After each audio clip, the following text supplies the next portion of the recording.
Ladies and gentlemen, it's Sunday. It's the return of the Psychedelic Roundtable. I hope everybody out there has had an amazing week and they are beginning this week by, preparing a pathway for inner peace. And the best way I know to do that is to talk to these two gentlemen, Mr. Jason Sheffield and Mr. Paula Powell.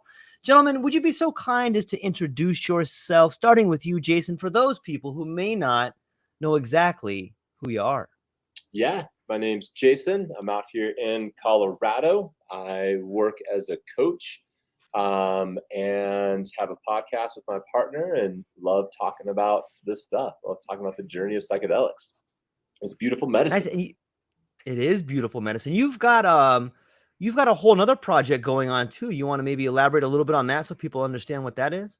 Yeah, just basically stepping into doing men's coaching and working with men and being able to help facilitate the journey into the inner masculine and doing some of that work that many of us men, I think, need to do. So, yeah, working with clients, taking clients right now, and excited to see what this year's going to bring. Yeah, it's going to be a good one. Paul, what do you got going on, buddy? What do you want to tell the people before we get started? Not a whole heck of a lot. Just happy New Year to everybody. Trying to participate more, in each other's lives and be a positive force. And let's kick this thing off right. New Year. Yeah. So I've already hit up the first psychedelic experience of the year, and it got me thinking about different patterns. I've been thinking quite a bit about patterns in life lately, and the patterns I see happening in society are similar to the patterns that a lot of people see in their lives. And I want to share a little bit with you guys I want to read this quick passage that you guys can see here. And I'll just read it out, and then I kind of want to stop and get your thoughts as we go. So let me begin here. The society which rests on modern industry is not accidentally or superficially spectacular. It is fundamentally spectacular, which is the image of the ruling economy. The goal is nothing, development everything. The spectacle aims at nothing other than itself. As the indispensable decoration of the objects produced today, the general expose of the rationality of the system as the advanced economic sector which directly shapes a growing multitude of image objects. The spectacle is the main production of present-day society. And so I guess I'll pause there for just a minute. And, it seems to me when I read that, what I start thinking about is the economy isn't really there to serve any one of us. Even though they talk about a service-driven economy, the economy is there just to serve itself. What do you guys think about the world we live in as not really a way to make anyone's life better, but just to serve? It's like a self-eating machine. Is that too crazy? No, it's not, because it's a reflection of corporations, right? Which are self-serving. Yeah. You hear me? Yeah, I would agree. I think it seems like it's a new way of understanding the master-slave dynamic. That at the end of the day, the master is going to do whatever spectacle kind of thing as long as it's getting what it needs from its slaves.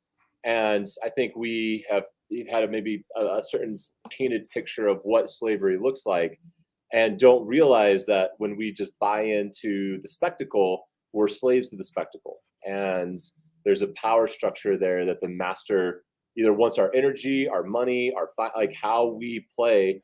Like the system needs us as slaves to support its continuation. Yeah, that's beautifully put. And here's like the next section that I think that we can dive deeper on. And it goes into exactly what you're saying. The spectacle subjugates living men to itself to the extent that the economy has totally subjugated them. It is no more than the economy developing for itself. It is the true reflection of the production of things and the false objectifications of the producers. The first phase of the domination of the economy over social life brought into the definition of all humanization the obvious here's the 3 key points. here the obvious degradation of being into having.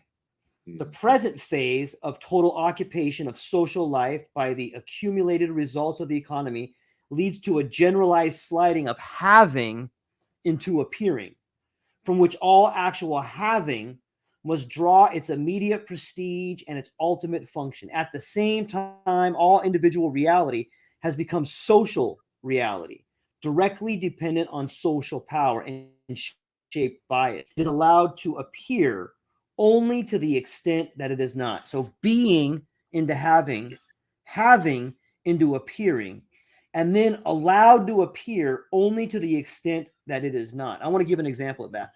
So if you remember when we were growing up, you would buy a house. You would buy a house, right? And then, or you would buy a car. And then all of a sudden, this idea of leasing started coming into play. So you used to own something, and then you began renting something. And it was like you could lease a really nice car, buy a medium grade car, almost for the same monthly price. The trick on leasing is like you never pay it off. So people would have a medium range car if they bought it, but they would have like a Porsche or something if they leased it. They would have the illusion being into having. And then from there, we've moved on into, having into appearing. So it appears that you have these riches. And then it says, if you just play this out further, the next move is it appears only to the extent that it is a not. Pretty soon it appears people have money, but they don't have anything. You have this appearance. And it seems to me that's where we're going with this idea of you'll own nothing and be happy. This idea of the WEF and this idea of, we all pretend like we have so much, but a lot of people are hurting. What do you guys think about those three things? Being into having into appearing, and then allowed to appear. I think you described social media. Like, agreed. It's beings, right? We're all human beings, and we go on and really, what do you post? You post something that you have, right? Yeah. You whether it's a having of an experience or having of a meal, or it's always kind of about this idea of having something. Because if you don't have something to share, why post at all? So you got to have something, right? So an idea, so having goes beyond just our physical world. It goes into like how we can share our thoughts or ideas, like having these things, because those things then lead to that greater sense of appearing. So, I have a thought, I'm a being, I have a thought, I share it, then I'm appearing to show up in a specific way. I'm appearing as a brand, however you want to look at it, right? So now the appearing is the branding of all things. Like, we have to be real. Like, when we live in this reality, you live out of your brand, how you appear to people, what you're willing to say, what you don't say. So our whole world is very much driven by brand, which is all about how you appear. And then to the extent that, it's not even anything that's like, what is you're nothing. They can take it away in an instant. They can say, you can't say that thing. And now everything that you appeared in is now nothing. So you built a complete, understanding of yourself in this space that doesn't even exist. That's how I interpret it. It's another way of thinking about like the leasing idea, but like that's social media. That's what's happening right now with TikTok and Instagram and Facebook. It's built on this. What do you think happens when the individual becomes a brand? Does that strip away humanity a little bit? It strips away. It's got to do a number on relationships, right? People relate to each other different than brands relate to each other. Well, I think there's an evolution here that we need to play out with the idea of brand. And I think it's also how brand has shifted from our marketing concept of a brand, especially like branding of like, when we think brand, you go back to like the 60s and how they branded. They branded the bulk, right? They branded Heinz. They branded everybody does this one style of ketchup and everybody does this. That's branding. It was buying up the shelving units. And if you could own the shelving units, you could basically own the people. Well, things evolved, right? And all of a sudden we all have a voice, we have the ability to share our experiences and whatnot. And basically our brand is our story. It's really the shift of understanding that brand is now story. And as all human beings, we own a story. And so we can play in this world and be like, yeah, I know my brand. I know how I show up. I know what I'm going to say. I also know what I'm not going to say. And I know that that creates a brand in your mind, George. You've never met me. You've only seen the branding that is Jason, that shows up, right? And we all do it, whether we subconsciously or consciously are, we have a brand. And I think part of it is realizing, you know, the way you break out of this is owning your brand, taking it back, being like, no, who am I? Not what are these things influencing me into being. Yeah, I think there's a lot of good points in there. What's your take on an individual being a brand, Paul? I think you might have. There he is. Yeah, just got back. Yeah. What's your take, Paul, on being a brand? Yeah, I just caught the tail end of what Jason said, and I would agree. You know, our brand is our story, unless, you know, except for everybody except for those who actually know us, you know, and have personal relationships with us. And so, you know, we can make the illusion of ourselves is what you see on a podcast or on social media or whatever. We can make that whatever we want it to be. But you know, I think owning your brand, right, I think that's where the battle is your imagery, you know, like the NCAA or, you know, Hollywood or whatever, like the stuff that Kanye was talking about, right? Mm-hmm. It's like being able to control that and control your brand and to be able to profit from it, you know, before, you know, other people, because, you know, we're all not the same.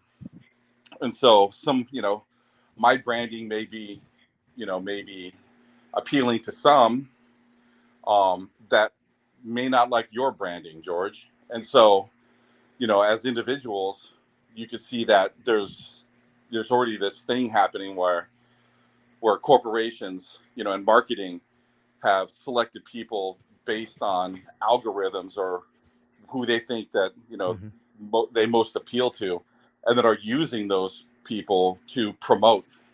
And so, you know, those people are beginning to get gobbled up by large corporations, where they're going to start losing and already have lost control of their image, you know, and of their brand. So, you know, this idea of being able to, you know, control your own imagery, to control your old brand, and to be able to change your image, you know, from what it is now to what it will be in the future, you know, without pushback from corporations. If you are an influencer, if you are, you know, sponsor, then I think that's going to be like where, you know, where the lines are already beginning to be drawn.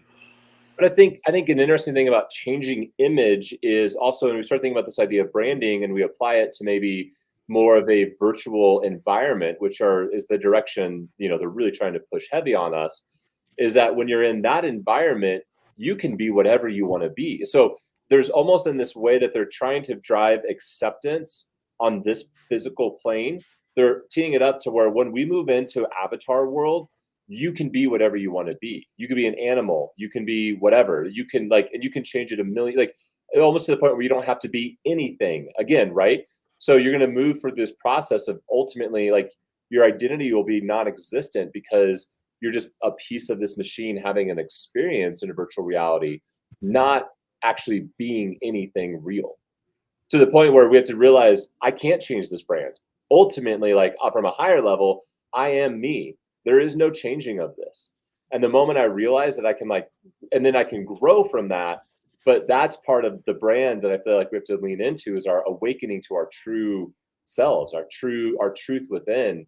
When we awaken to that brand, that becomes powerful for people. But that's also the reality that I am who I am. There's no changing this. You think that it seems to me that one way to say what you said a different way is to embrace your own authenticity. Mm-hmm. And it's difficult because, you know, for so long, people have been programmed by exterior inputs or exterior, stimulus and response. For, you know, if you look at the school system, you could argue that it's a stimulus response system that outputs stamped objects, and kids come out and they have these preset designs. School, the Yeah. education system, right? Again, here, Yeah. you're going to have a education. You're going to appear to be smart. You're going to appear to have knowledge to the extent that you don't know fuck because you only understand this one cell of the body and you never took the time to understand how that cell works with the rest of the system. They've specialized this to such an extent that you end up not really holding much wisdom because you've gotten so deeply specific because you've got 3 PhDs on this one fucking thing. That's the slicing down of science, right? Going so Yeah. deep that you lose the reality of you live in a whole body, you live in a whole ecosystem that we have to learn how to honor. But anyway, sorry, I interrupted, George. Like, yes, so this system education is one of them. What were you going to continue to say? No, well, I'll just continue pulling on that thread. It does seem that specialization has gotten to a point where the right hand doesn't know what the left hand is doing. You know, especially when you look at medicine, like it's so detailed. You need a specialist to go to your back, but if you want to work on your lower back, oh, what vertebrae are you working on? Because you need a specialist for that vertebrae. And you know, I guess you could say that what's happening in the world right now is almost a blindness because we've gotten so specialized and they almost speak different languages. You know, you have we elect people to Congress, but Lord knows what they do in there. And then in Congress has their own committees, and then those committees have leaders, and then those leaders are dealing internationally.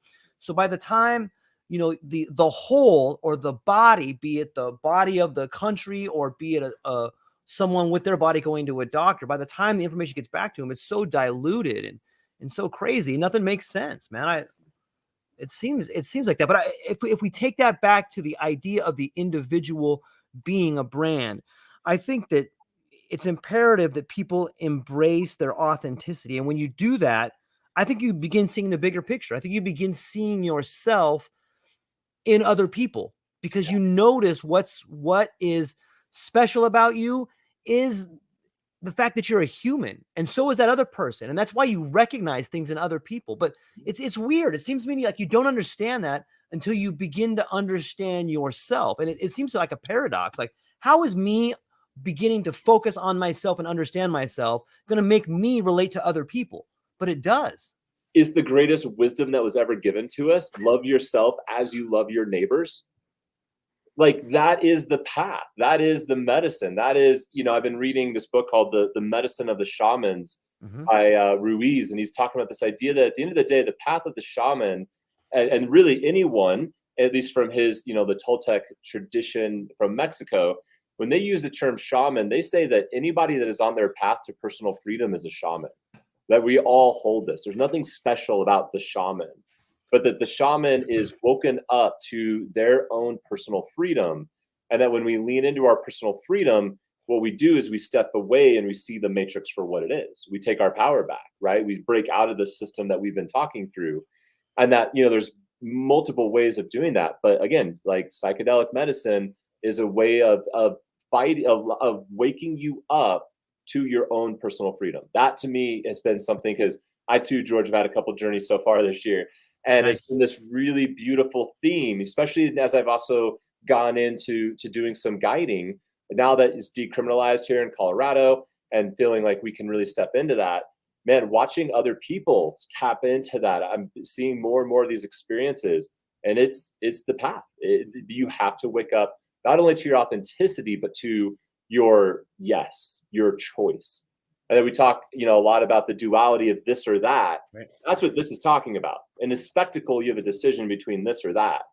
Freedom is choice. Freedom is yes or no. And the medicine wakes us up to our yes or no's. And to the extent that we can understand that is the extent that we live as a free being. Sorry, I got a little preachy there, man, but that's what I've been learning. That's the medicine teaching me. That's awesome. What is it like to see other people go through process? Like, you know, all of us are you know, experienced in our own journeys, but it's a whole nother experience to watch someone else or help someone else go through that journey or integrate it. What's that like? Oh, it's the most beautiful gift I could ever receive from a human being. To be able to go to the depths of their vulnerabilities, the depths of losing their shit, and holding space and holding ceremony and inviting them into, you know, a process kind of some of my own systems that I've designed. Because again, the thing that I've loved is the shaman does their own path. There is no right, there is no wrong. It's their thing. And I've learned some stuff, and I've learned my thing. And so when I take my medicine and work with men and I see it work, it just speaks to the truth that the simple truths that I've begun to uncover. And you watch somebody literally be reborn, literally a complete awakening to consciousness. And it is a gift to be a witness to that. Yeah, it sounds like it's a special time, and it takes a lot of preparation and understanding. I think you got to really understand who you are before you can begin to help other people understand who they are. 100%, because what you're doing is ultimately just helping. You don't need them to understand who you are. You need them to understand who they are. Right. And that's where the ego, like so many times, like if you're still trying to figure out who you are, then you're trying to look for your reflection in that person. And that has an energy to it, right? Because now I'm trying to maybe manipulate. I'm trying to, like, how can I see myself in you? And that's ultimately what's happening a lot of times when you're working with someone and trying to be that mirror, is they're kind of posturing. And what ends up happening in the journey often is all of a sudden they look at you and make eye contact, and they're like, we're the same. I'm you. Yeah. I see the thing that I was going after. I just needed to be able to say that I want that, and I am that. I have that. And that's like, it's the most beautiful awakening that a soul, I believe, can have. Yeah, but it's almost. Go sometimes ahead, it Paul. can also be scary, you know. What's that, Paul? Sometimes watching people go through that process can be uncomfortable. It can be absolutely. I mean, that's part of, I believe, the honor of holding the space is to hold the energy and know how to gently guide somebody through them fighting their, like, losing their shit, because it is scary, it can be vulnerable. And so, but it doesn't scare me. Like, I think if the person facilitating is scared, then there's going to be that energy there. That person could then lose the thread a little bit. Like, and guiding, you are there to be the grounded one that can kind of guide them through that process and not let them just kind of fully go. Or you do let them fully go, and only the guide, you only know in the moment what you need to do. And so that's what I trust, is like, yep, nope, I'm not going to say a word. I'm going to let him lose a shit on this for a while. And then I'm going to ground him, and I'm going to offer him something, maybe a thought that he hadn't considered, because he can't handle anything right now. So just handing a rock to him is going to blow his mind. So I can ground him with this. And just these different practices, it's beautiful to be a part of. Yeah, but at the same time, you're like witnessing a death. Mm-hmm. You know, and so, like, that's not scary.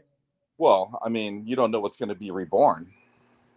I trust in the divine. Because the body is alive, right? But you're witnessing, like, it oftentimes, you know, what I've watched people go through this, and knowing this person, like, you know, granted, like, I don't do this stuff with strangers, right? So everybody that I've ever, you know, been with who's having a first time experience using psychedelics, like, I know this person. I've known this person for a long time.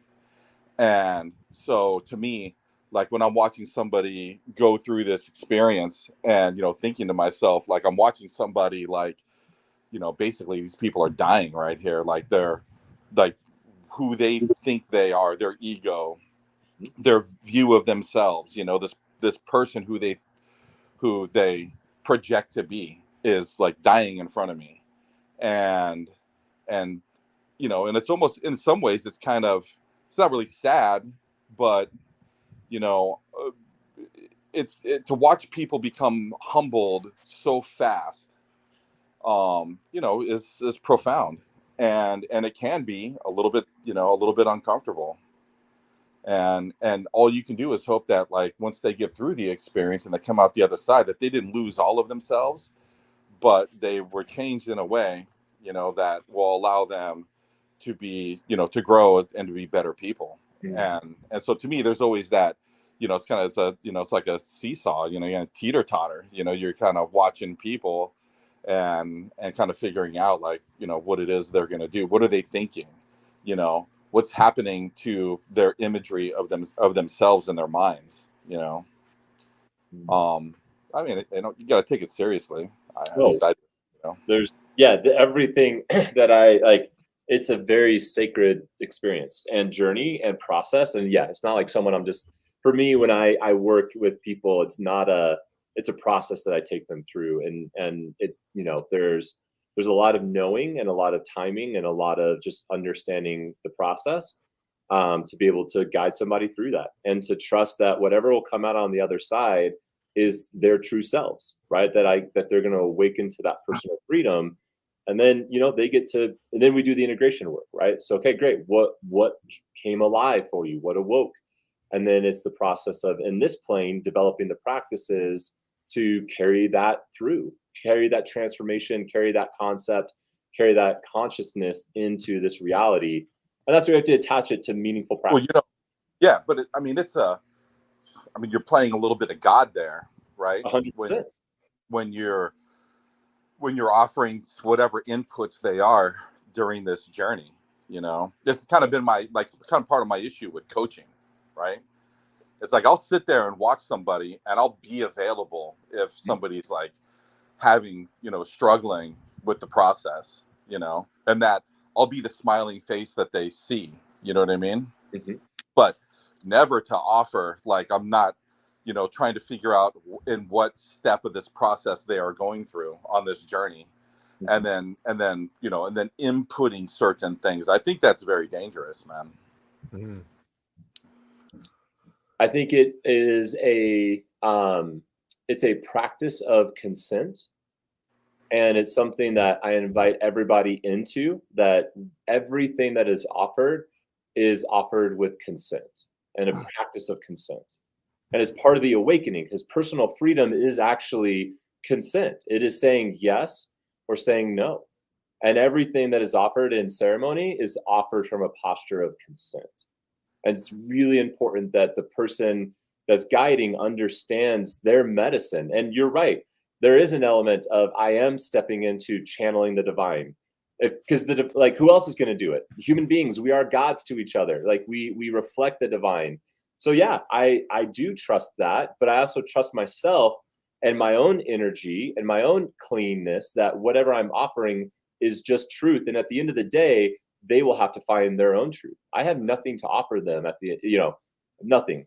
And that's the point. Is now I do have things to offer, like, hey, hold this rock while you're losing your shit, because you kind of need to ground yourself, right?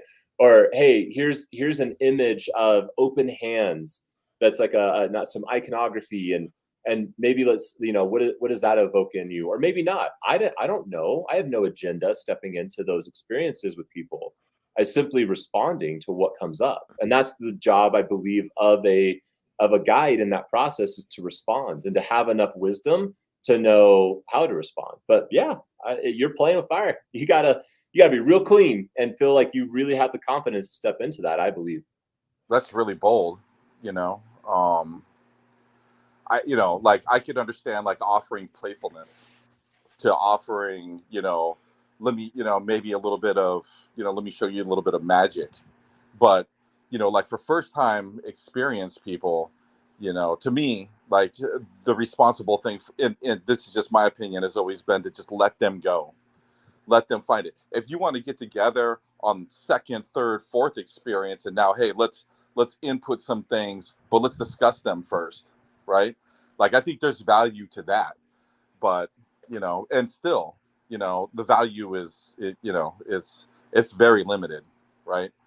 And I'm a personal journey type of guy, right? Like I'll go with people, and hey, we're gonna try this medicine, we're gonna do, or this other medicine, but everybody's got to find their own way. Mm-hmm. And to me, I've always thought like interfering with that process is it's not only dangerous, it's irresponsible. I believe if you were to bring something from, you're on so many levels, Paul, I absolutely agree with you, right? This is something that people need to take very seriously. And it is something that I also have, when you look at therapy and you look at the MDMA, like all the stuff that's happening with MAPS and this different stuff that's coming up, it is an extremely, extremely vulnerable and like it's a dangerous space. And so I agree with you, but I almost am heretical in saying that, because I'm saying, but in at least for what I know is I'm never offering therapy. I'm not a therapist, and I'm not someone's therapist. So if it's therapy we're talking about, like I'm not stepping into that. So someone's coming to me and they need like actual therapy. I'm not here for that. So it's knowing my truth, like what I can do, but and it's very specific. But when someone wants to come and re-tap into masculinity or re-tap into something that has been lost in their lives, then I believe there's some medicine that I have to offer. And the experience of the people I've worked with have been the reflection that it works. It's their stories, not mine, that can tell that. So, but that's to me, the beauty of like the process. For sure. And look, man, I mean, I don't like the word therapy, but the word coach isn't too far removed from that. Oh, it's an ugly word. It is something that I agree with. I wouldn't prescribe to about probably 95% of what people are doing out there that have this term. The problem is I don't know what to call, being able to help people do spiritual work at the end of the day, right? I mean, it's definitely not pastor or preacher anywhere. Those words are just as ugly as coach and therapist. There needs to be some new terminology or some new words put to this work that I think is integral. It's been part of every culture. There's always been that spiritually in tune one that people come and they get reattuned.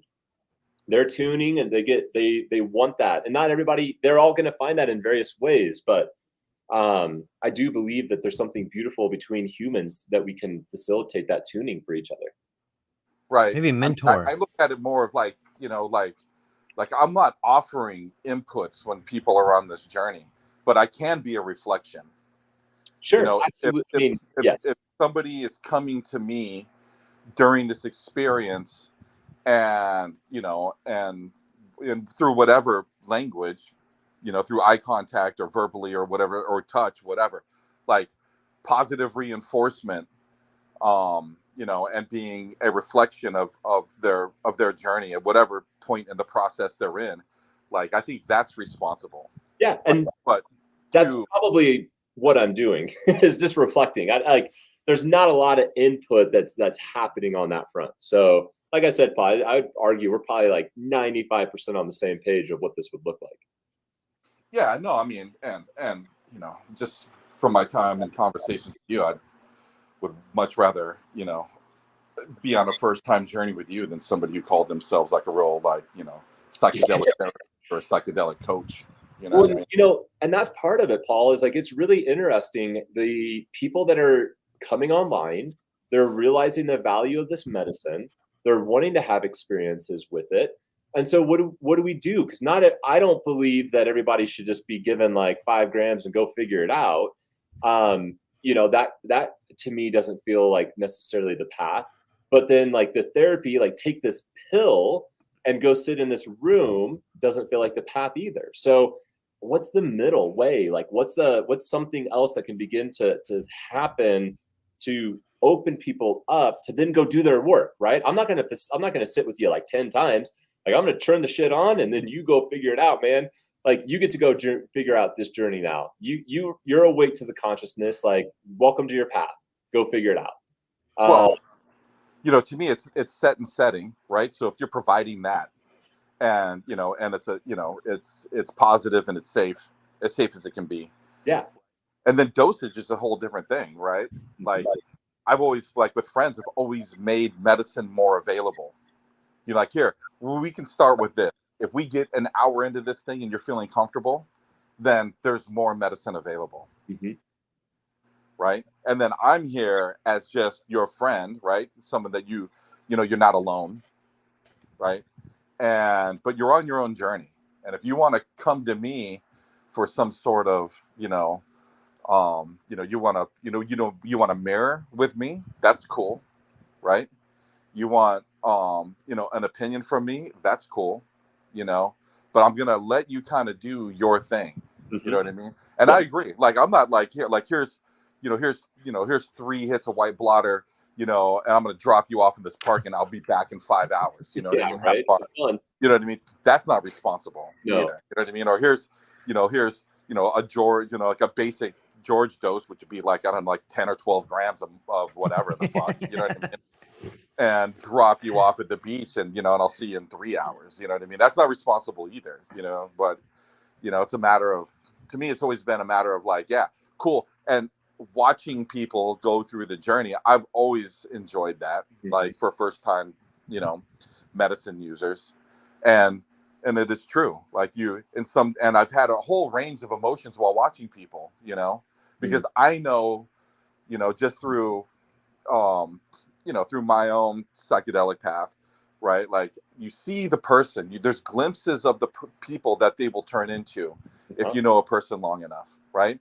And then there's this, and then you know that they have a certain image of themselves, and you watch this thing die, like, literally, 100%. And transform into something else.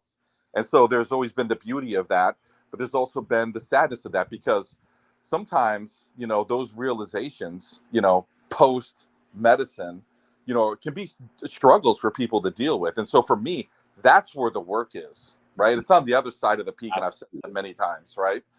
That's where the work is, because that's where people are going to be like, probably a little bit freaked out. Some of them, I've had people that were like, oh my God, the world isn't what I thought it was. And they've either been really happy about that, or some of them have been really scared about that. And so, finding that, like, hey, you're seeing the world through a different lens now, and that's cool. And although it's unfamiliar and it may be a little bit scary, it's okay. It's going to be cool, that type of thing. And that's where I think the coaching, right, or whatever we want to call it, the integration work, that's what's so important about that is, again, like what you're describing, Paul, is 100% what I see is happening, right? It's about setting or creating a safe set and setting for someone.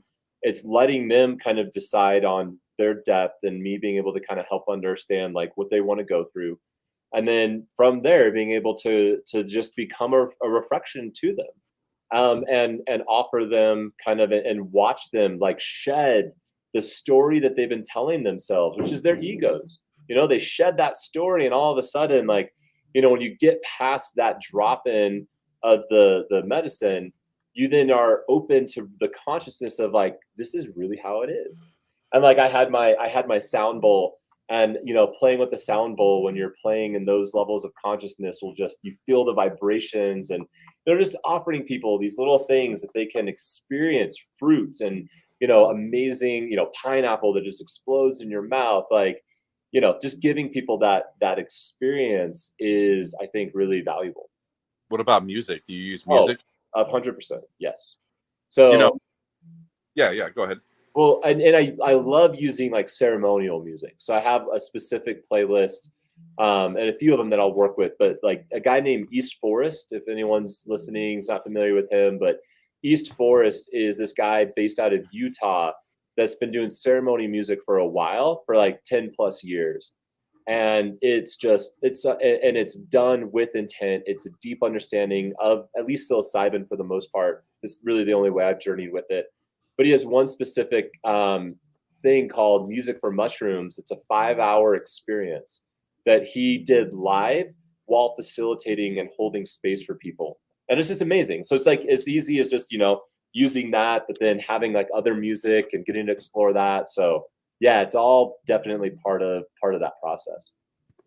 Yeah, because, I mean, in life, and I've always said, you experience, 2 births and 2 deaths.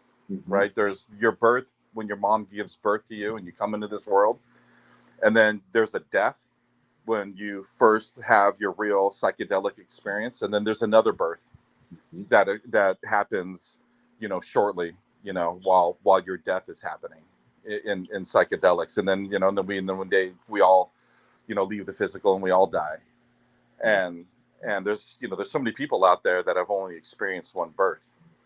And but having that journey, you know, to another death and into a rebirth is, you know, I will, you know, I think it's good to be with people that are familiar, but it's also good to do it on your own, you know.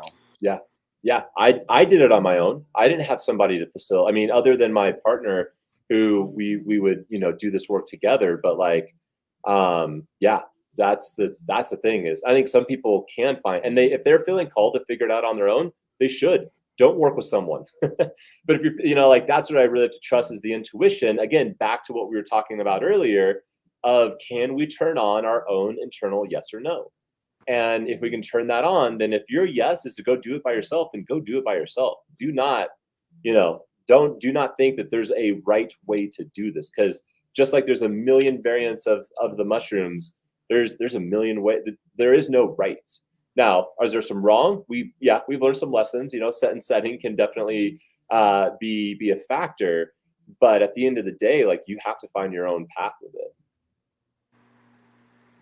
That's what I want to empower people with. Figure it out. That's what scares me about sometimes the standardization in the medical world is someone else is figuring it out for you, and they're going to remove the death part. Yeah, in the medical world, you know, there's, you know, it's all charted and predetermined, and that kind of input is scary. You know, that's the therapy input. That's the input that makes me anxious as well. You know, on the topic of the, how do we move control of, because this is, you know, I mean, look, we're having discussions about this called the Psychedelic Roundtable. They just legalized it in Colorado. You know, other states are looking towards either decriminalization or legalization. You know, the state I live in is one of them.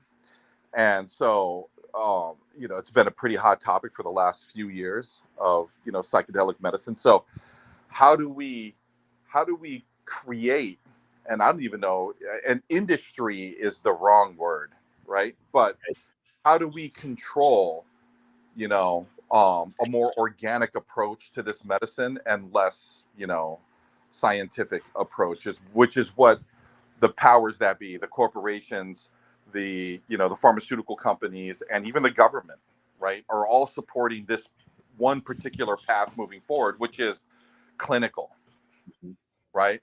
And to me, that's going to lead to, you know, in society, that's going to lead us to dark places, right? People are going to be able to get over, you know, whatever inhibitions that they have, whatever trauma that they've experienced. I believe that it will work on some levels, but I think that it's going to be like, we're going to be leaving a bunch of people in that space where, and we've all experienced it, where you're not really asleep, but you're not awake either. Yeah.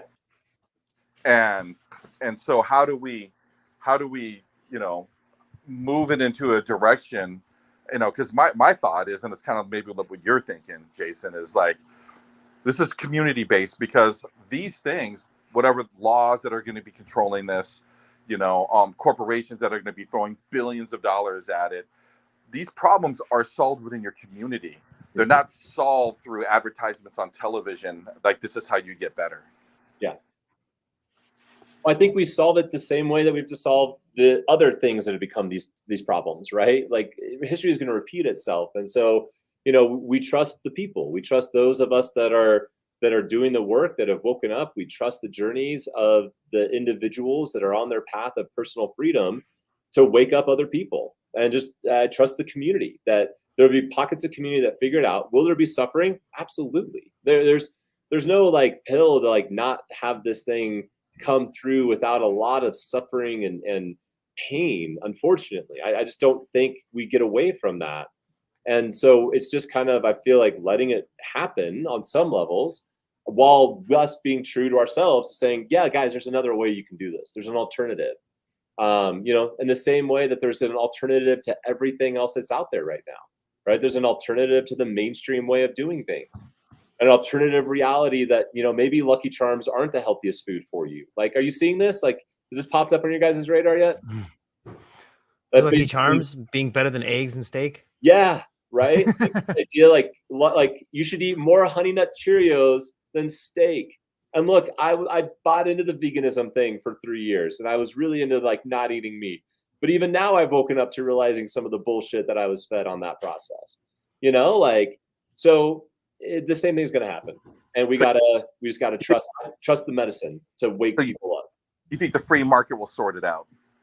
Sure. Or something else that you don't even know what it is, right? Like there's something new that I think has the potency to emerge. What a new way of doing things. And I think we're just gonna kind of be in the growing pains of figuring out that new way is. Yeah, but when has the free market been supportive of a medicine's highest and best use, whether it's cannabis or whether it's, you know, psilocybin, or any sort of, you know, hallucinogenic compounds, or even alcohol, Right. or I don't think, I think the market is, I think, you know, that's where it's going to be interesting. And I think, you know, what we're going to see is people, you know, they're not going to want to do mushrooms. They're going to want to do whatever they create from the mushrooms, right? Like, let's be honest, like all the reason the money's flooding in for research is so they can find their intellectual property of a compound like an LSD that's created in a lab that's built off of this stuff that they can then put their patent on. And once they figure out how to do that, no one's going to want to touch mushrooms because nobody wants to die. So we're almost going to be in the same place where it's like, okay, great, you guys can go play with all that, these drugs, call them what they are. They're keeping you asleep. They're not allowing you to heal. And those of us practitioners will say, guys, we have the real thing, and we grew it out of this dirt, and you eat it and it tastes bad and you're going to wake up. Do you want it?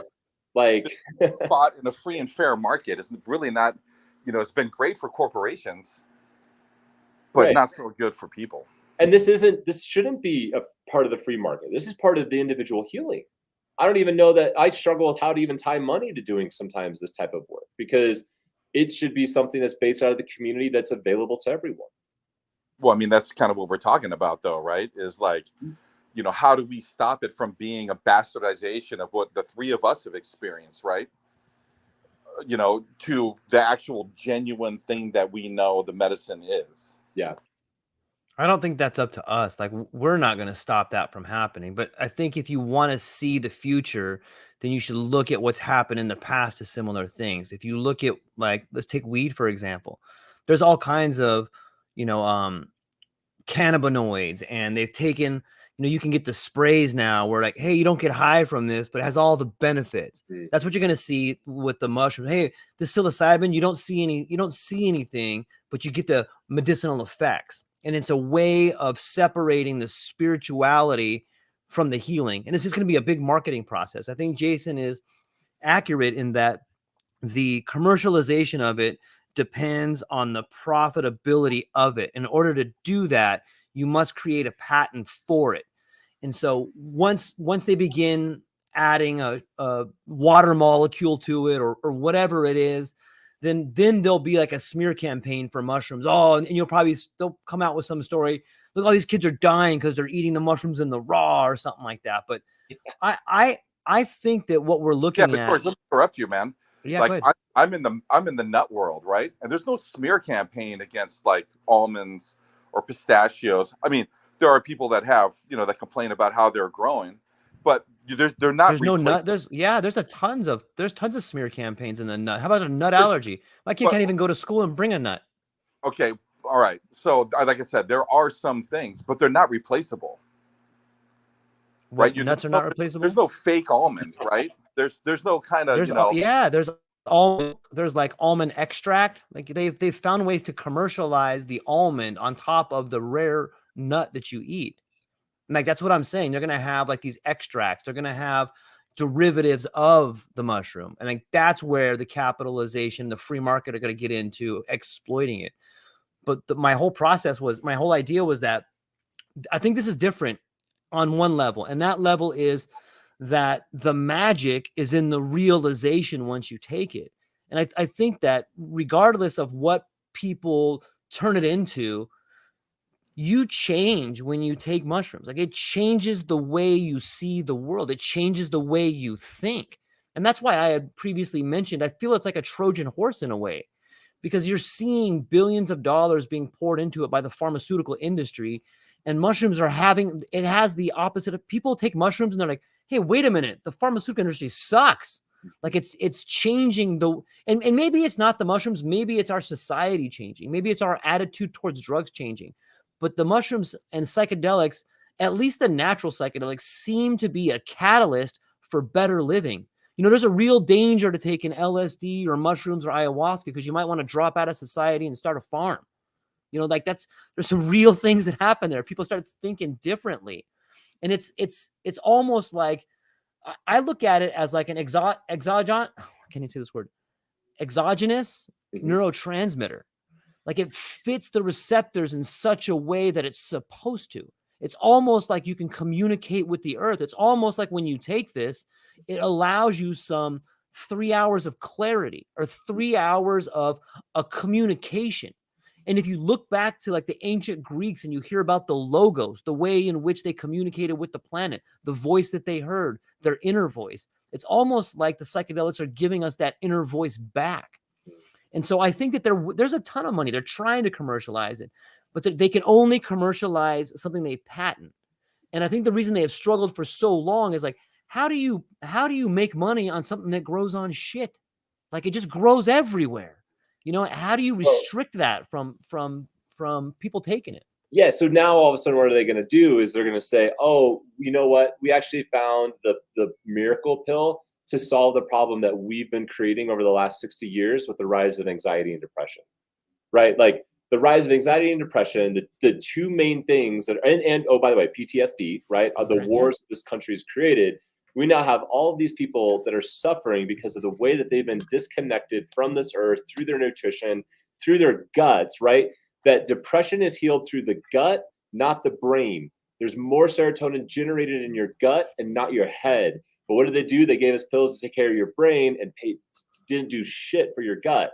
And they gave you horrible foods, right? So now all of a sudden we have this epidemic, if you want to call it so, of anxiety and depression and PTSD.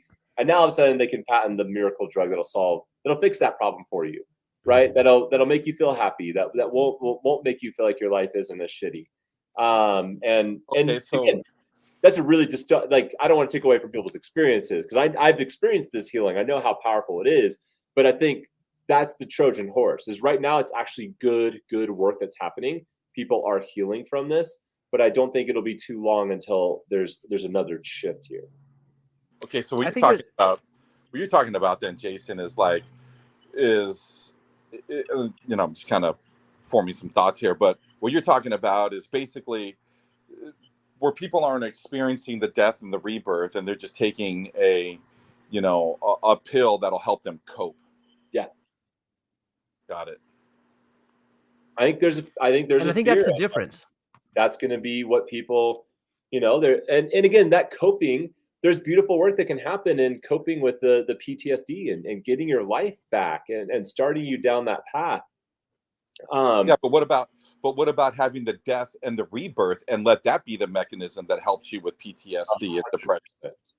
That's the question. That's what mushrooms is, right? The difference of these medicines, like MDMA, when you're experiencing MDMA, you almost like you feel everything. Everything is so heightened that the pleasure and the ability, and I got to do some really beautiful work on MDMA, of being able to do some therapy stuff that I hadn't, and I guided myself through it. I didn't sit with anyone, but it gave me perspective on my life that I never had before, and it was really beautiful, but very different than what Uncle Mushrooms has taught me about life. Like Uncle Mushrooms says, hey, you want to learn something? You got to die. You want to learn something? You got to die. You want to learn something? Every time you come to the mushrooms, you die in some way.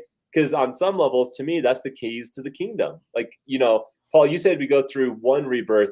I think that we are on a path of multiple rebirths. And we have our initial awakening and we are reborn. But I think it's a practice. And there's it happens to you time and again. And the moment you think you don't need it, it kicks you in the butt and reminds you yep, you need to be reborn again. No, I mean, I would agree with that. I just, to me, the most profound one, that I've ever looked back on was the first time I ever did anything like this. Again, you must be reborn to enter into the kingdom of heaven, right? That's it. You have to at least do it once. You don't have to keep doing it, but you got to do it once. Yeah, but I don't equate my rebirth with heaven. Well, I mean this reality. I don't mean like I mean the eternal now, not some sort of like cloud with angels. Some Yeah, maybe I don't know. I don't know about the afterlife. I think that on the topic of medicinal strategies, you see the pharmaceutical industry or even Western medicine, it tends to deal in coping mechanisms. It tends to deal with the patch. It doesn't solve the root of the problem. And I think a lot of the new psychedelic medicine it doesn't really solve the problem, but it gives you the insight to do the work to solve the problem. And once you do that, you no longer need the medicine. So Yes. our Western style is like, take this pill and you can get up and go to work tomorrow and not worry about it. Hey, you don't have to think about it. Just take this pill and you'll have the energy. Take this pill and you'll feel good, even though you're upset at your life. But if you keep taking this thing, then you'll be fine. And then when people stop taking it, they lose their mind. But if you go and you have a few psychedelic sessions, you're like, you know what? I have some misplaced anger that I've been just throwing at everybody. I should fix that. Why is that? And you start thinking about it, and maybe 1, 2, or 3 sessions, all of a sudden you realize, God, it's me. I'm the problem. It's not going to help me. And if you look at like the experiments being done with PTSD or anger management, then you see, like, you can read a lot of these studies where people have 1 or 2 sessions and they're 85% better. Sometimes they take 1 or 2 sessions and never take it again, which leads me to I think there's a problem in medicine right now with the clinical trials and the big money pharmaceutical monies. I'll tell you what I think their Achilles heel is. They say psychedelics aren't for everyone, especially those people that are bipolar, especially those people that have psychiatric problems, especially these people that are in this high risk area. Well, isn't that like just a way of making sure your clinical trial doesn't fail? Like, these are who the medicine is for, Exactly. but they're making sure none of those people can be in the trials because they want it to work. Mm-hmm. Well, what are you testing? You should be testing it only on those people, but they're afraid, oh, we can't give it to these people. They might freak out. Yeah, those are the people that need it the most. Yep. So in some weird way, they're just whitewashing all these clinical trials. So don't use these people. You know what I mean? But those are the people that need it the most. Mm-hmm. And I think that's where people that, and this gets us full scale back to what you were saying about the dangers of inputs, Paul. Those people, they need some inputs. They need someone who knows their way around psychedelics. And it's probably not going to be a guy in a lab coat. It's probably going to be a UPS driver that lives in Hawaii or something like that can really help people. You have to be able to sit with someone, maybe on a low dose yourself, and that person's going through some stuff. And you have to be able to get in their face and be like, look, man, you are way out of control. I want you to be honest with me right now. Do you see the way you always use that word hate? Why? Because you hate yourself? You hate yourself a lot. And that's a huge problem. You're going to end up doing something horrible to everyone you love. In fact, you have. I know your friends. Like, you need a psychedelic intervention on some people, and it can be dangerous. That person flip out and punch you in the face. But the truth is, that's where the inputs come in. And there are some dangerous things because you start plugging wires into people, all of a sudden you have Jonestown, you have Charles Manson. But on some level, someone who truly cares about someone with a psychiatric disorder under the influence of psychedelics can fundamentally change that person's life forever for good. They can bring them back. And so they are dangerous. And I don't know the exact way to do it, but I see that is the true realization of psychedelics and people that are on the forefront that really want to help. Like, we need people that are willing to take those chances with people that are mentally ill, because I think that's where the magic can happen. And pharma's not going to do it. Well, and I think it's interesting that we also look at these various medicines and how they can help the various levels that people deal with. And I don't know if you guys have had an experience with either ibogaine or iboga, but that medicine is one that is, to me, completely different from everything else. And it reworks you on a cellular level. And the iboga centers that are opening up are often focused on dealing with people that are like addicted to heroin and opioids and deep alcoholism. And for those people that need like a deep rewiring, like iboga is a beautiful medicine for that. But again, it's different than Uncle Mushrooms, or it's different than ayahuasca and all of these. So I don't know, Paul, what do you see about the different medicines meeting people and kind of the experiences that they need? Well, I mean, it depends on the person, right? I mean, for me, I've had a wide, an experience with a wide ranging amounts of psychedelics. Some of them have been, good for me, and some of them were not. Mm-hmm. And so I guess, things that were not good for me, some of my friends were like, "Oh yeah, it was amazing. That was an amazing time." You know what I mean? And I, and they really, they were, the medicine was able to shine through them or reflect through them in a way that it wasn't for me. And so I think, as we move forward with making these types of medicines more available to people, that maybe that's where like a coaching thing would come into play. Like if I'm, if you want to talk about assisting people, is like having an understanding of how these medicines work, and what experiences you've had. And you would have to do a lot of experiencing with these different types of medicines. Absolutely. To be able to make recommendations for people based on personality traits or, life experience. But like I said, I've only, I've done like 5 different psychedelics. Yeah. So I don't, that's not a lot, right? I mean, I know people who've like, man, I've done like 15, 16 different types of psychedelics, and I've shared a couple of experience, like things that worked for me. I didn't really have too much of an experience on like San Pedro, but I think it was also part of like, how it was made, how it was prepared. And then really had, some great experiences with, with mushrooms, with LSD, and then not so good, with like Jimson weed. And, so I think there's something there for, in the preparation of the medicine as well. And then being able to kind of figure out what, I got a friend who loves San Pedro, man, and that's all he'll do, but this is a guy who's done so many other things, and he's just like, mushrooms aren't my thing. Yeah.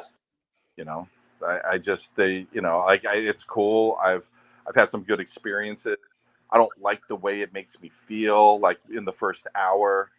And to me, I've always thought like that, the chitin in mushrooms themselves, kind of set you up for your experience. It's that, it's the feeling of nausea. It's the, kind of this sinking gut feeling that you get that to me helps enhance, the experience once that goes away and you begin to feel the effects of the medicine itself. So, yeah, I mean, and I've heard of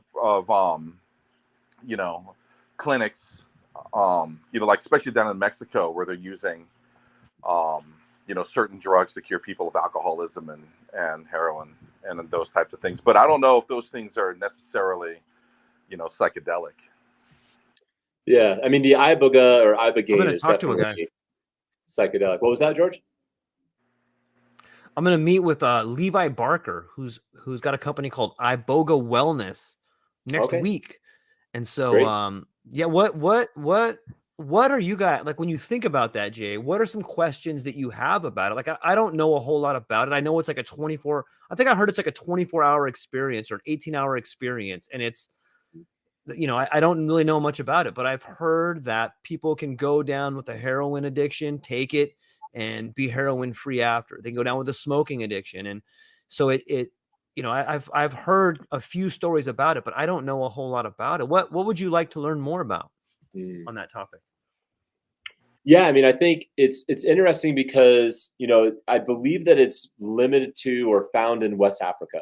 And I'm always curious about how do you honor kind of that indigenous wisdom when it then kind of gets transplanted. And often I think it is, there's like, Iboga holds a very specific process. And again, I think something that should be held to various people that are trained in that. And so I don't know, I'd be curious to know like his thought on like how these different medicines are kind of connected to the training. And whether it's ayahuasca or iboga, You know, the interesting thing about mushrooms is it's available everywhere. So I kind of feel like there's not the same like you could definitely go in and study like, you know, the Toltec or, you know, different shamans that have used that, but they've been everywhere. Every society has used them in some way, shape, or form. But I'd be curious to know about that specific to why iboga and its shamanic roots in West Africa. I think there's a difference between iboga and iboga, which I There, think that's the derivative of iboga, right? it's the derivative of it, and iboga, if I remember correctly, has a little bit more concerns around like heart conditions. So like Oh, yeah, I've heard people that. like yeah, so you have to be sometimes even in a clinical setting. So I'd be curious to know like yeah, that handling that medicine with these more kind of sometimes clinical risks of potential heart issues that arise. Yeah, that's good stuff. You guys That ever should have be interesting. you guys ever have any concerns with the way that the psychedelics are being presented to people today? That some of these, you know, therapy or, you know, fixes, you know, that they're proclaiming, you know, will occur through the use of this medicine, are just, you know, kind of like band-aids, like they're really fragile, and then what that might do to people, you know, that people that don't do the full experience, people that are just like, you know, taking little bits and pieces of these different types of hallucinogens or psychedelics, and you know, using them more on like a clinical path, being, you know, like, hey, I got a fix, but it's kind of fragile. It's like fix a flat in your car, you know what I mean, your car tire. It's not, you didn't replace the tire, you just threw some shit in there to make it so it doesn't leak anymore, but eventually that's not going to work, right? And then it's going to begin leaking again, and then our, you know, so to me, I've always like thought, okay, you know, people are doing work with PTSD, people are doing work with depression and anxiety and all the rest of this stuff, but there's a real danger there that some of the way that these medicines are being applied are not sustainable. They're really not fixing anything, and then it's going to give those medicines a bad name when people, you know, 5, 6, 7 years from now, like, yeah, I did it. It worked for, you know, 2 or 3 months or a year, 2 years.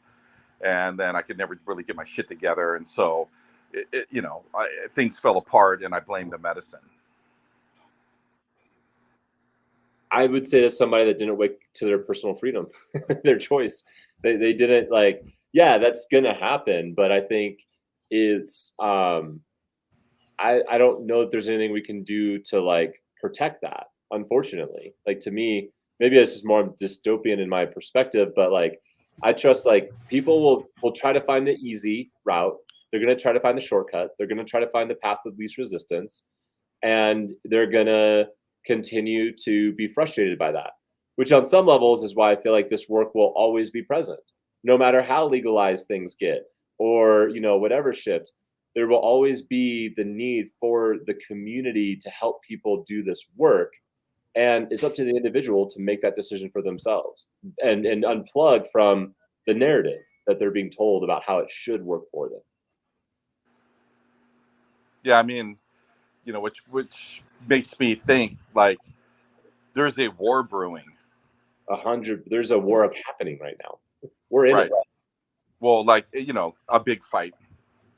And, Yeah. you know, and it's going to be discussions like this with people like us, you know, that actually really need to be taking the fight, you know, to the other side. I mean, I do this a lot, just, you know, when I'm not here in the podcast and I'm talking to people about this stuff, because people are like, oh, you do, you know, roundtable discussion about psychedelics. And then the people always have all these, you know, interesting things to say about psychedelics. But, you know, I've kind of taken like, you know, this stance of like, no, that, you know, that clinical stuff, these boxes people want to put you in some retreat, you know, in South America or in Mexico, or, you know, or out in the foothills of freaking California. You know what I mean? There's a that's where the war is. Right? You got to take the war to those people. And yet I think there's some I really think beautiful that stuff happening in those spaces.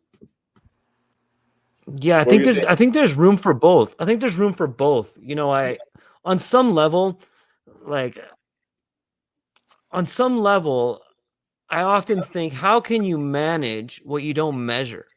And that's one of the points I think science has in the world of psychedelics is like what the fuck is happening? Like, how do you manage what you can't measure? And I spoke to a guy in Jamaica they found ways to kind of measure, or they're working on ways to measure synaptic connectivity. They're working on ways to measure, neurotransmitters, like the way in which they connect. And so, there may be some sort of profound knowledge you can get by thoroughly understanding the psychedelic reaction. Like, is there a set amount of receptors that someone has that can be filled by the psilocybin, or is the width of the synaptic gap something that plays a role in it?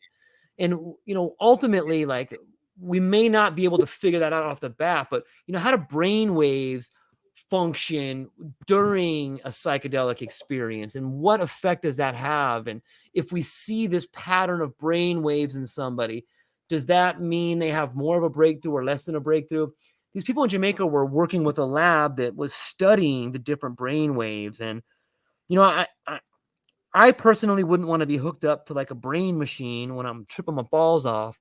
But, there's something to that. And maybe that there's some people that maybe the person that is suffering that has a serious clinical problem would benefit from a more scientific approach, where someone that has a relationship problem would be better served by a mentor or a coach or a setting with a friend or something like that. I think there's space for both of them, but I would agree with Paul that they're like, some of the facilities, some of the science is strictly out there for money. They don't care about your well-being. They don't care about that. They just want to provide you a drug and send you on your way. And I think that those are the people that are going to cause problems in the space. Those are the people that are going to cause more heartache.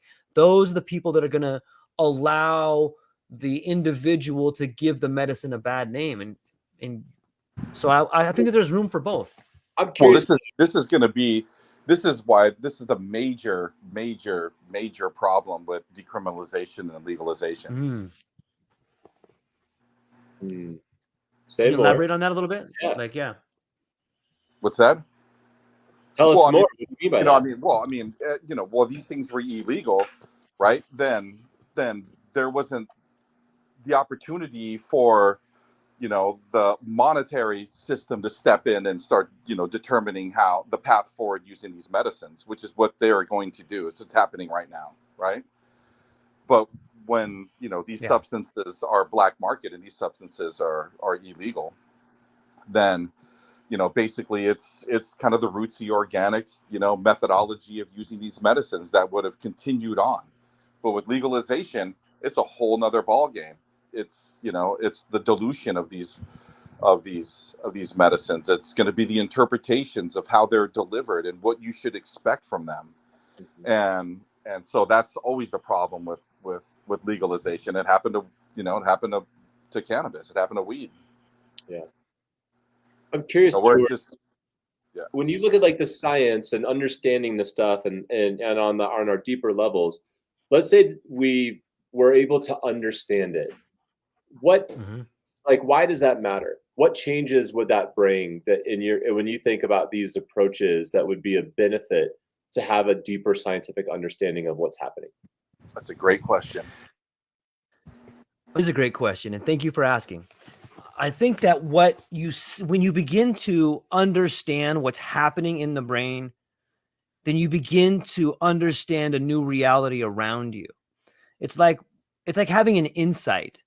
Like, if I know the way memories are formed, if I know that, for instance, if I remember something in my past, I'm never recalling that same time. I'm recreating that memory. Every time I think of it, I'm recreating that story. It's never the same memory twice, even though I think it is. And so that allows me to understand when I remember something, when I remember playing tag with my cousin when I was 8, that didn't really happen. It's a representation. I'm remembering it. So if I know that it's a representation of it, I know that what I think happened isn't exactly what happened. And the reason something like that's important is like if you look at witness testimony in when people go to trial, one of the most false things that happen is a witness testimony of what's actually happened.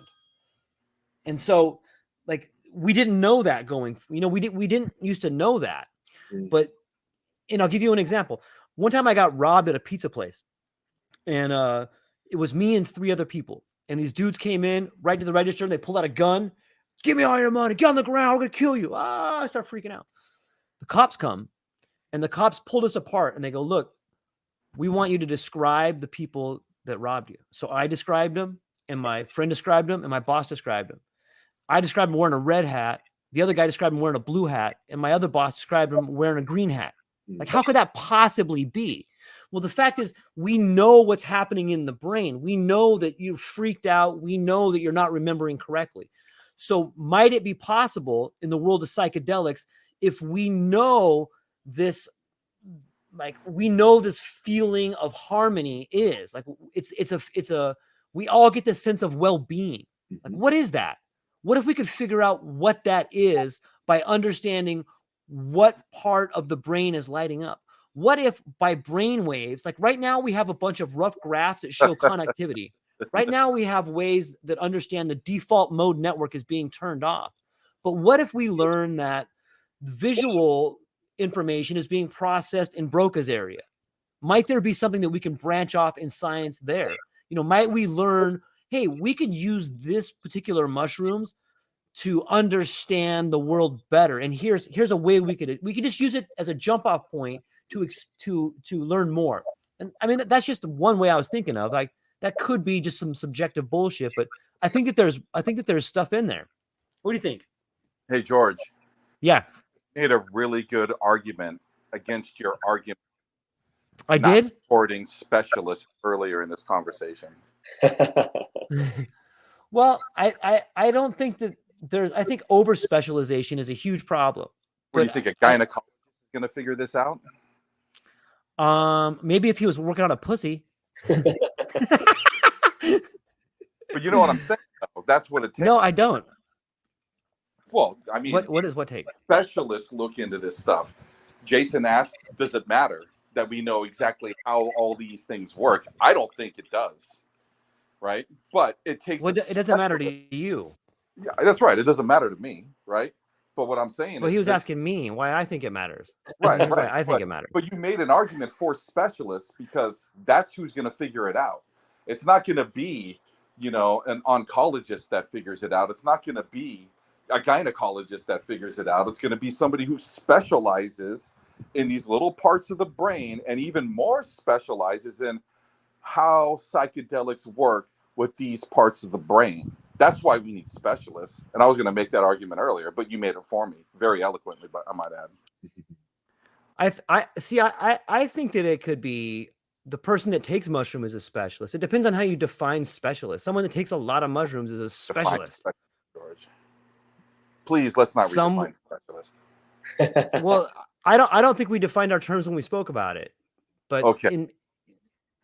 So I mean, I think you're using specialist in a different way than I'm using it. No, you know what I'm saying, man. I don't really know. You do. I think the thing that's interesting, George, is thinking about, and again, science. Like when we look at the path of like what's gotten us to where we're at, right? Science has continued to push us deeper and deeper into the minute, right? And so you look at the evolution of really like how things have shifted over the last 400 years, 500 years. We went from the macro understanding of the universe around us and holding a lot of wisdom of understanding the stars and understanding, even like the ancient way of understanding the world had this deep, deep understanding of earth and science, right? But it was big, it was long, it was watching patterns. But why was it so big? What's that? Why was it so big? Because it was the only way you could observe it. You could only watch the stars move across the sky, and it took a long time to see the pattern that began to emerge that then could tell you about the certain patterns. It took storytelling to understand the weather patterns of, again, I believe that ancient people held an innate knowledge of this world. But you're so close. What's that? You're so close. So it's the merge of what, in my opinion, I'm sorry to cut you off, but I think this is relevant. I think what we saw in the past was there was science and spirituality, which were different sides of the same coin. And in the recent times, we have seen science be amputated from spirituality. And I think you're seeing the two things come back together. And I think that that's why science can now play a role, because we're mature enough to combine science with spirituality. They're the same thing, and we need them both to thoroughly understand what's happening. And that's why I think that we can use science in conjunction with spirituality. And I think that the mushroom is the spiritual component, and some of our techniques that we have learned can be the scientific component. When you put them together, then you can get the whole picture. Instead of just seeing the spirituality or seeing the science, I think we can see them together. Well, I think the experience is what drives these things together, not a knowledge. So I don't know that on some levels it matters that we are able to understand the science of what's happening, because the experience is merging our science to our spirituality. And that's and almost to the point where then the knowing, because my concern sometimes is, well, if we know and I can tell you what's happening, like George, you don't have your memory is fucked, right? You saw a red hat, he saw a yellow hat. Oh, surprise, surprise, it's actually a blue hat, right? Right. So all of a sudden your experience is challenged by the knowing. So what is it? Does your experience trump your knowing? Is knowing more important than experience? And I don't think we'll ever know. I think we'll always be searching. Okay. But you can know a little bit more. You know what I mean? You can take another step on the path. Yeah. But I don't think you'll ever know. I think you get to you think you're like, oh, we're almost there. And then you're like, oh, right. I'm just on a foothill. There's a mountain over there. And that's what I would hope for too, is that that we're always like, we don't ever feel like we've arrived, because that's when you die. Yeah, exactly. You never will arrive. So the science is kind of hard on that point, because it's never gonna be done. It's an ongoing thing. Yeah, maybe the science gets consumed by the spirituality. You know, maybe there is a knowing. Part of me thinks that there is no learning. There's only there's only things that are revealed to you. Mm-hmm. Like, this sounds crazy, but like in my book, I wrote about neuroplasticity. I've read a little bit about it, but I feel, and this may be woo-woo or tinfoil hat, but I feel that when I take psychedelics, that I get a thorough understanding of how the brain works and how new neural pathways are made. And I haven't had any formal training, but I was able to write it out in a way that I thought made a lot of sense. And I went back, and some of it is pretty accurate. And I think I described it better than some of the medical literature. And I have never even had any medical training. But I think that's information is revealed to you. And I think you can do that under a hardcore psychedelic trip. I think you can see and understand things because the information's there for all of us to grasp. You don't need necessarily to go learn from someone else's opinion, you know? So yes, I don't know. It's the difference of being a teacher's assistant versus a professor. You know, teacher, like all the adjunct professors that are out there that are getting their master's degrees, they're teaching other people shit. They're teaching out of the book. The professor writes the book, right? The professor holds wisdom. And that's what I believe we're all working towards, is that if you're just out there, and this is, again, what I would say, 90% of the coaches that are out there, to Paul's point, they're TAs. They're just like, oh, I read this thing in the book, and so now I'm going to teach you this thing that I read in the book, but I've never experienced it. And we got to go have the experiences, and then from that, right? Again, Paul Stamets, the key my college, he doesn't hold a college degree, as far as I understand. Like, he doesn't hold any sort of traditional understanding.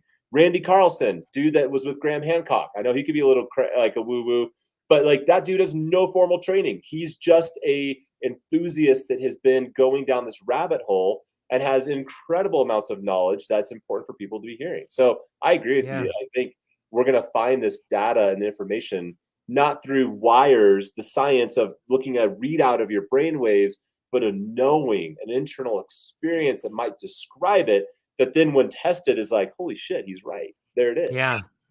Well, I mean, I agree with you, Jason, with that.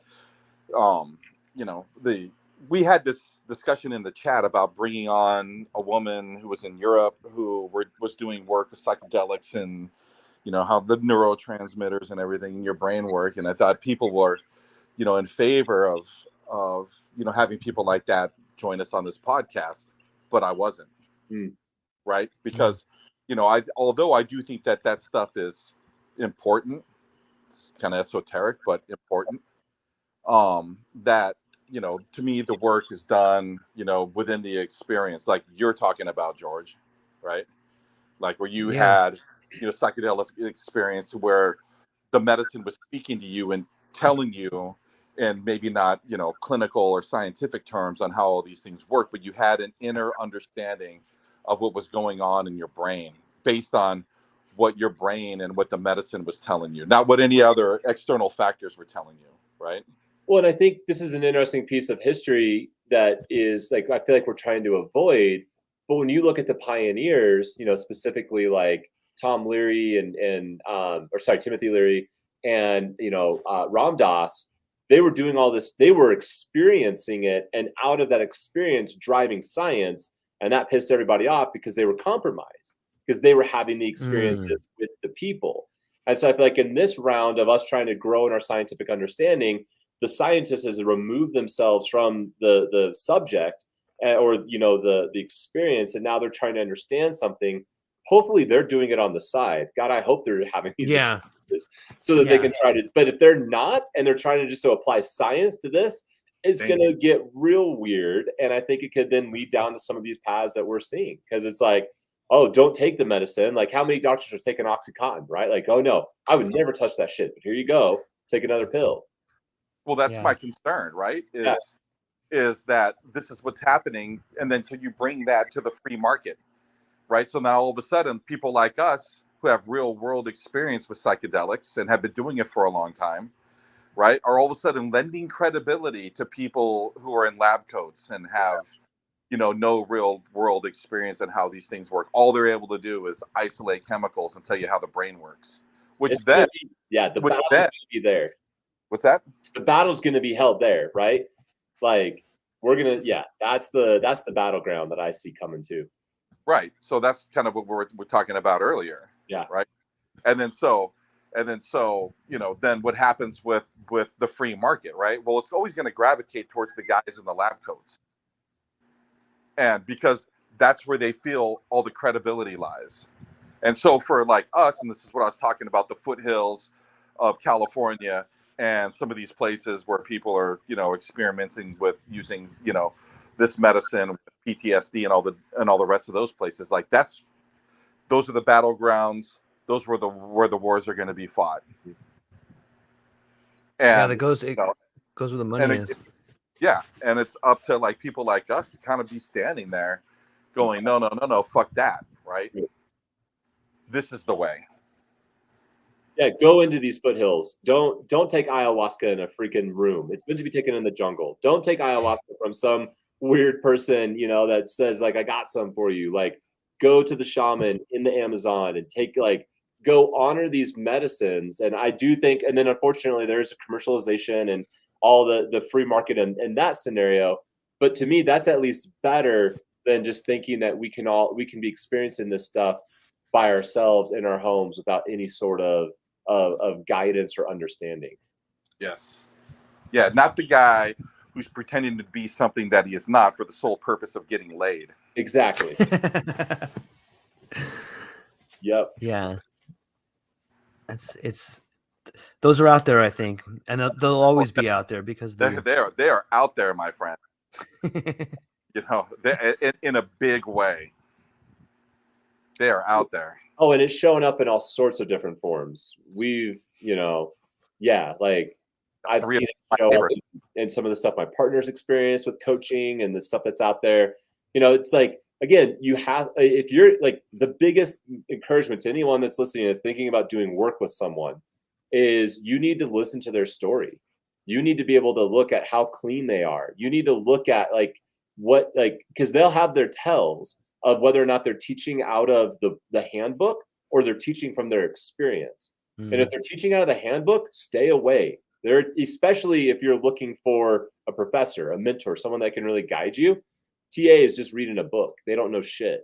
And so anytime you're seeking wisdom from someone, you need to do your work to understand, does this person actually hold the knowledge that I'm seeking to learn, or did they just read it in some book and get inspired by Tony Robbins, and now they're calling themselves a life coach? So now you're convincing me of your argument for coaching, Jason, because of those things that you said, right? Like cleanliness and purity, good intent, right? Yeah, like how do they handle money? How are they transparent? Like, and then there are the good ones that are out there that are living in that way. But I would agree. I think 95%, are compromised in some way, shape, or form. But people don't know how to see it. They don't know how to see the charlatans because they want help. They want support. They want to, they want the goods that's being said. Right. And a lot of these people, and we've had this discussion before, where they're just like, they really want to try something alternative to what they've been taught growing up or what their doctor is telling them, their traditional doctor, and so and oftentimes, well, maybe not oftentimes, but a lot of times they end up trusting the wrong people, and then they end up, then they end up becoming problems for people like you, Jason, who are actually out there trying to do some good stuff, and then not programming, but showing them that there's a different way becomes very difficult, because when people have negative first-time experiences with psychedelics, man, it can be very hard to. It can be traumatizing. Yeah, it can be. Yeah, you'd be traumatizing. It'd be really hard to get them on the right path. To let them, give them the tools, so that they can find the right path. But this comes back to, again, in my mind, like that you have to guide people back to their own personal freedom. Like, if you're going to heal, the only way you're going to heal is by healing yourself. There is no savior. Like, I'm convinced of that. You cannot take a pill. There is medicine. Like, you have to show up. Now, do you need support and help? 100%. You can't do it alone. You need community. You need people. And this is something I've been experiencing in my life, where just even in my own fitness, like wanting to get to certain places. I've tried a bunch of shit over the last 5 years and have never really gotten to where I wanted to go. And I finally have found, a friend that is a personal trainer, and I've completely surrendered my entire experience to him. Like, I am waking up at 5:30 in the morning to go to the gym, and I have no idea what I'm going to do. That's the first time I've ever had this, where I'm just surrendering and I'm asking for help. And I'm finding this is so much in life. To get to where we want to go, we have to be willing to ask for help. But that's my choice. It's actually the power that I hold, that I can ask for help. But I have to be conscious that I still have to be the one to show up and do the work. I got to be the one that's waking up at 5:30 tomorrow morning to show up. Or with my yoga practice, I got to freaking be there to show up. I don't know what's going to happen, but I'm showing up. And that's the path to healing, is showing up. And, my partner's a chiropractor and does a lot of alternative wellness and healing for people. And her stories are amazing. But the consistent theme is people finally made a decision for themselves and decided to show up. They stopped trying to bypass their experience to something else. On the topic of different healers or coaches, or doesn't legalization open the door to regulation? And couldn't you have like a governing board that sought out people who thoroughly understood psychedelics and have had a kind of experience? Like, I know it may be a slippery slope, because then you maybe find your way into more corruption, but it seems to me that, a lot of the problems could be solved with regulation if you have the right sort of guidelines to find people like yourself or other like-minded people. You could have some sort of silver badge at the door, or whatever it is that shows that you've been regulated by this certain board. But see, that's the problem, is I don't trust the government to do that. Like, I don't trust the government to provide regulation of what should, like, this is there needs to be freedom, like ultimate sovereignty to decide, like that. Right. Kind of my mind instantly jumped to the idea of guns for some reason. And you look at our evolution of guns and how our work with guns, and we had this thing that was really valuable to us, and we could kill, an animal at a level, and it was supportive, and we could grow and expand, and we didn't have to work as hard anymore. And you look at how that evolves into something that's so massively destructive and only meant for something evil like war. And then the regulating body on who can and cannot have what kind of guns. And again, it's just on some levels, like, does that not just become like the path of psychedelics. Like, right, this beautiful thing that started off really good and pure can now all of a sudden turn into something that through industry, the free market, becomes something that's not even at all what it was ever intended for. And if they put regulating like, bodies around that, but it doesn't support it. oh, sorry, you're breaking up. Yeah, I agree with you. And if you put someone like me on a regulatory board, right? Like, hey, Paul, you're gonna freaking work for the government. You're gonna be the regulator. Well, I mean, people would work quickly to remove me because I'd be standing in the way of people becoming billionaires, and people would be shouting like, "What's the point of having legalization if I can't get a private jet out of this?" Yeah. Yeah, it's a process, you know, but maybe there's a private sort of regulatory board or a private group that people could know of, you know, like you could have your own brand, since we're talking about branding earlier, you know, if you had your own brand of techniques or something like that. But yeah, and I think that's the path, is that as people choose to work with this, they need to find what's right for them and how they do their work. They put it out there, they're transparent about it, and it's not going to be, I'm not right for everyone. You know, like when you look at the idea of like who I potentially have the opportunity to work with and help in this way, you know, it's a minute fraction of society is the right people to work with me. I don't like, you know, like it's 50 people really at the end of the day. You know, it's like 50 people. That's it. It is the smallest of the smallest of the smallest that I'm right for.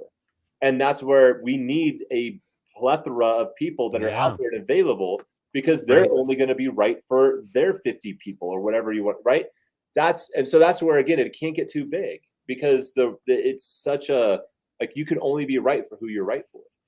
Right. Yeah. But the people that you're right for, Jason, are going to be more personality based, right?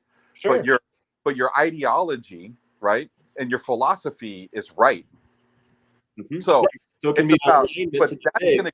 but that's gonna get buried by corporations, right? Because you're never going to be able to shout loud enough. Oh, sure. Right. So that's also the battleground, right? It's like, okay, so your ideology, your methodology, you know, is right. Your personality might not be right for people, but there are other people who have the same ideology, the same philosophy, whose personalities do work with other people, right? But even then, those guys, you start building a network together, those people are going to get drowned out by the giant pharmaceutical companies. And that's the problem. This is what I was talking about earlier. Yeah, that's why you need community. That's why we need communities. We need to be able to find the ways we can call people in to be part of the community, to have their voice heard. And, you know, I think community will be the piece that protects us against the corporate autocracy of it all. Yeah, because you could be scrolling reels on freaking Instagram or Facebook or whatever, right? And just like, oh, there's 1,000 advertisements for giant pharmacy, and then there's Jason, a little blip, right, and his ideology, and then back to 1,000 other ones. And you know, so then when you talk about regulation, like I would be the regulator, right? Like I'd be on the board for the government, because I'd be like, oh no, we got to go towards Jason, and all the rest of the giant freaking pharmaceutical corporate industry would be like, F you, that guy's got to go. Standing in the way of progress. Like I'd be there, you know, I'd be there on a rope line on the Mississippi going, no, you can't go farther than this, and just get run over. But I think this is the thing that, like, at least I feel like you're right. That will happen, and in a lot of ways, I believe. But at the same time, my hope, at least, is that the local community, you know, they can't take away the people that just refer you, right? The network, the like, I work with this person, and then that person says you need to go see Jason, and then that person comes to me. Like, that's more of what I trust at the end of the day to see this thing spread, than freaking having a following on Instagram or trying to even, and this is just very much me. There are those that are doing this, and I applaud them for it. But for me, I trust like that it's going to be the personal connection, referral, kind of slow growth they can't ever take that away from me on some levels, right? Like that's how impact happens. That's how a legacy gets built, if you will, of making a change in this world, is just one human being at a time, however you come to me. Yeah, but if you get too many human beings signing up for your methodology, then pretty soon the powers that be, the corporations will be looking for, that girl you stood up at the 8th grade dance. You know what I mean? Yeah. And that unpaid parking ticket that you've had since like 2010, right? Yep. That kind of That's the goal, is to make sure it doesn't ever get that big. At least for me. Yeah, and in some ways, maybe the future's changing. Like if you look at the way, like legacy media, like here's an industry like CNN or Fox has 10,000 people, but they get beat every day by Joe Rogan, who's 2 guys. In some ways, we're seeing the transition of these giant conglomerates being outpaced by a party of 2 or a party of 5. So on some level, maybe the internet is beginning to change the way in which individuals interact with corporations or interact with medicine or interact with different sort of industries. I'm not saying it's going to happen overnight, but maybe we're getting to a point where a guy like Paul or Jason or me can service, all you need is 50. Like if you get 50 people, that's even, maybe that would be too much, but if you can work with 25 people, you can begin to change the world in a way that is meaningful. I'm hopeful of that. And I'm hopeful of even just the way the podcasting reality, the shift of media is happening, because we're able to share this stuff. And I trust that people that are looking for this find it, and they're going to find their answers. And that's why we have to keep doing this. This is why I'll show up. This is why it's in my calendar. This is why I'm dedicated to this practice of just podcasting and sharing experiences and stories, is because I do believe that it is the tool that will call people in, because people, like, you look at the COVID narrative and how quickly it's shifting, and how the shifts began to happen in the podcasting space, and that ideas were being able to spread, and now mainstream media is supporting those ideas, and it's all about to like get exposed and really start to crumble, but it's happening. It's really interesting to see that podcasting is this thing that's going to make the legacy media eat their shorts. Yeah, but George will be the first one to tell you that we're like 1,200 viewers away from being monetized, and then what happens? Some of the public will be. Some of the public will be. Yeah. But that's in some ways, censorship is the ultimate form of compliment, because it just means that, you're saying things that are actually having an effect, and they don't want you saying it, so, what is it that Gandhi says? First they ignore you. First they laugh at you, then they ignore you, then they fight you, and then you win. And I think we're still in the ignoring stage, but maybe one day we'll get there. But I think even the smallest part you plays a part in the bigger war. It's like the Pink Floyd song that says, "Did you trade a walk-on part in the war for a lead role in the cage?" Maybe our part is a walk-on part in the war, but look, proud to play it, right? I mean, you influence one person, or sometimes just being on here talking to you guys gives me a week of ideas to investigate. That's pretty fulfilling, even if it's just for me, or even if it expands our next conversation. Like, it's something that is like a virus. It can be infectious and infect me. Then Jason says something that affects Paul, and Paul says something that affects Ben. And next thing you know, it's a meme on the internet. So it's out there. I think it's totally doable. It is. But as I got a little bit of a late start, gentlemen, is there anything else you guys want to wrap up before we land the plane here? This is good. This is a great conversation. Thank you, guys. What do you got coming up, Jason? What do you got coming up here in the near future, and where can people find you? Yeah, coming still every week, dropping podcasts over at Telling Secrets. You can find that on Spotify or Apple or really any of the places podcasts are out there. So continue to do that. I'm working with trying to get on a Navy Commander SEAL that's local here, that had an experience with psilocybin that completely transformed his life. And so I'm really hoping to get him on. We're looking at trying to land a date right now, so that'll be a really fun interview to be coming out. Otherwise, you can check out my website, Experience Integration. I'm doing work with clients, largely doing work with men. So if you find yourself in that camp and you want to talk, hit up my website and find 30 minutes. Nice. Epic. Paul, what do you got coming up, my friend? Where can people find you?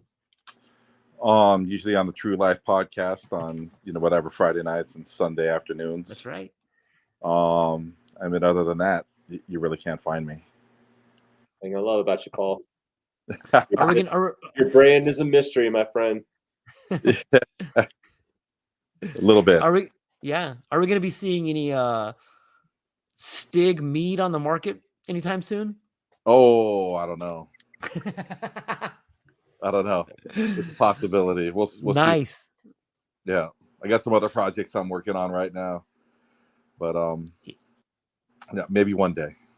Nice. Well, gentlemen, always a pleasure. I'm super stoked to get to talk to both of you, and I really enjoy the conversation. And I hope that some people are out there are getting to enjoy it as well. But that's all we got for today, ladies and gentlemen. Thank you so much for spending some time with us here on the True Life Psychedelic Roundtable.